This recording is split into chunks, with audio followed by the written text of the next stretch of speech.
Hello viewers, welcome to Vicky movie view. இந்த வீடியோவில் நாம் பார்க்க போகிற படம் 2021 கொரியன் படமாக ரிலீஸ் ஆன எஸ்கேப் ஃப்ரம் மொகாதிஷு படத்தை பற்றி பார்க்க போகிறோம். இந்த படத்தோட கதை என்னன்னு பார்த்தீங்கன்னா, இந்த படத்தோட ஆரம்பத்திலேயே, அதாவது 1980களில் எல்லா நாடுகளும் யூஎனில் அதாவது யுனைடெட் நேஷனில் சேர்க்கப்படுது. சவுத் கொரியாவும் நார்த் கொரியாவும் மட்டும்தான் இன்னும் சேர்க்கப்படலை. அந்த ஓட்டெடுப்பு பார்த்தீங்கன்னா ஆப்பிரிக்கா காண்டினென்ட்டில், அதாவது ஆப்பிரிக்கா நாட்டில் நடக்குது. அதனால் 1987 நார்த் கொரியாவும் சவுத் கொரியாவும் அவங்க நாட்டு பிரதிநிதிகளை ஆப்பிரிக்கன் காண்டினென்ட்டான சோமாலியா மொகதிசு அப்படிங்கிற ஒரு இடத்துக்கு அனுப்பி வைக்கிறாங்க. அந்த இடத்துல நடந்த ஒரு கலவரம், அது என்ன அப்படிங்கிறது தான் இந்த மொத்த படத்தோட கதையுமே. இந்த படத்தோட ஸ்டார்டிங்லேயே சொல்லிட்டாங்க, கொரியா அவங்க நாட்டோட யூஎன் ஓட்டெடுப்புக்காக அங்கே மொகதிஷு அப்படிங்கிற இடத்துல அவங்க எம்பசியில் இருக்காங்க. நார்த் கொரியனும் அவங்க எம்பசியில் இருக்காங்க. இவங்க ரெண்டு பேரும் அந்த சோமாலியா நாட்டு ஓட்டு வேணும் அப்படிங்கிறதுக்காக ரெண்டு குரூப்பும் சண்டை போட்டுக்கிறாங்க, நார்த் கொரியாவும் சவுத் கொரியாவும். இந்த இடைப்பட்ட கேப்பில் அங்கே ஒரு மக்கள் புரட்சி வெடிக்குது. என்னன்னா, அந்த ஊர் அதிபருக்கு ஏகப்பட்ட எதிர்ப்பு. அந்த ஊர் ஜனங்க ஒரு ரிபலாக மாறுறாங்க, கிளர்ச்சியாளர்களாக மாறுறாங்க.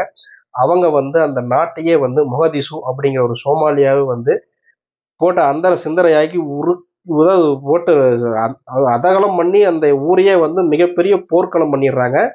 அந்த இடத்துல இருந்து சவுத் கொரியன்ஸும் நார்த் கொரியன்ஸும் எப்படி தப்பிச்சாங்க அப்படிங்கிறது தான் மொத்த படத்தோட கதையுமே. இந்த படத்துல பார்த்தீங்கன்னா, அந்த குரூப்பில் அதாவது ஒவ்வொரு ஆர்மியும் போலீஸும் சரி, எல்லாருமே அந்த சோமாலியா நாட்டு கவர்மெண்ட்டுக்காக சண்டை போடுறாங்க. எல்லாத்தையுமே எல்லா பொது ஜனங்களையுமே அந்த கிளர்ச்சியாளர்களை சுட்டு தள்ளுறாங்க. கிளர்ச்சியாளர்களும் போலீஸு, ஆர்மி, பொது ஜனங்க எல்லாத்தையுமே பாரபட்சம் பார்க்காத சுட்டு வீழ்த்துறாங்க. கொரியன்ஸ் எப்படியோ அந்த கிளர்ச்சியாளர்கிட்ட மாட்டி எப்படியோ அந்த எம்பசிக்குள்ளே ஒளிஞ்சிருந்து எப்படி தப்பிச்சாங்க அப்படிங்கிறது தான் மொத்த படத்தோட கதையுமே. படம் படத்தோட ஆரம்பத்துலேருந்தே கடைசி வரைக்கும் உங்களுக்கு அந்த வார் எஃபெக்ட் இருந்துக்கிட்டே இருக்கும். அவங்க தப்பிக்கிற ஒவ்வொரு சீனுமே அந்த அளவுக்கு ஒரு சூப்பராக இருக்கும்.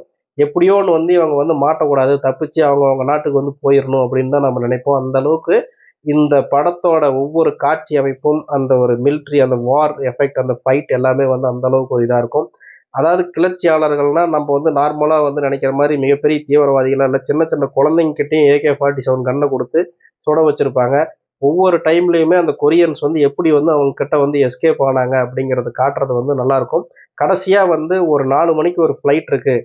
அதனால் அவங்க ஒரு எகிப்து எம்பசிக்கு நார்த் கொரியாக்காரங்க எகிப்து எம்பசிக்கு ட்ரை பண்ணுவாங்க. இவங்க பார்த்தீங்கன்னா Italy embassy, South Korea Italy எம்பசிக்கு ட்ரை பண்ணி, இட்டாலி எம்பசி சவுத் கொரியாவும் நார்த் கொரியாவும் சேர்ந்தே நீங்கள் தப்பிக்கிறதுக்கு உங்களுக்கு வழி பண்ணுறோம் அப்படின்ட்டு. ஆல்ரெடி சவுத் கொரியாவுக்கும் நார்த் கொரியாவுக்கும் பிரச்சனைகள் இருந்தாலும் இந்த ரெண்டு நாட்டோட பிரதிநிதிகள் ஒரு டோட்டலாக இந்த பக்கம் ஒரு 10 பேர், அந்த பக்கம் ஒரு 10 பேர் சேர்ந்து எப்படி ஒன்று சேர்ந்து, சரி போர்லனாச்சும் அவங்க ஒன்று சேர்ந்துருக்காங்க. அந்த ஒன்று சேர்ந்து எப்படி வெளியே வந்தாங்க அப்படிங்கிறத மொத்த படத்தோட கதையுமே. கடைசியாக பார்த்தீங்கன்னா, அந்த காரில் நாம் அந்த எம்பசிக்கு போகணும்னா இவங்க சுட்டு வீழ்த்திடுவாங்க அப்படின்னு நினச்சிக்கிட்டு அந்த காரில் சுற்றியுமே புத்தகத்தை கவர் பண்ணி, கதவுகளை கவர் பண்ணி போகக்கூடிய சீன் ஆகட்டும். அங்கே ஒரு வெள்ளை காமிச்சாதான் விடுவாங்க அப்படின்னு வெள்ளை காமிக்கும் போது திடீர்னு ஒரு குச்சி மட்டும் அந்த குச்சி தான் துப்பாக்கின்னு நினச்சி இவங்களை போட்டு தும்சம் பண்ணுவாங்க. அந்த டைமில் இவங்க 4 கார்லேயுமே அந்த குரூப் எஸ்கேப் ஆகி போகிற சீன் ஆகட்டும்ன்ட்டு. இந்த படத்தில் கிளைமேக்ஸ் சீன்லாம் ஒரு சூப்பரான ஒரு நல்ல ஒரு கார் சேசிங்கு, அந்த ஒரு ஃபைட்டு எல்லாமே சூப்பராக இருக்கும். கண்டிப்பாக இந்த படத்தை ஜியோ ஹாட்ஸ்டாரில் இருக்குது, மறக்காத பாருங்கள். தமிழ் டப்பிங்கில் இருக்குது. அதனால் இது ஹைலி ரெக்கமெண்டட் மூவி. அடல்ட் கான்டென்ட்டை பொறுத்த வரைக்கும் கொஞ்சம் ரத்தம் சிதற சீன் இருக்குது, மற்றபடி செக்ஷுவலான எந்த சீனுமே இல்லை. என்னோட வீடியோ பிடிச்சிருந்தா சப்ஸ்கிரைப் பண்ணுங்கள். இதே மாதிரி அடுத்த வீடியோவில் சந்திக்க. நன்றி, வணக்கம்.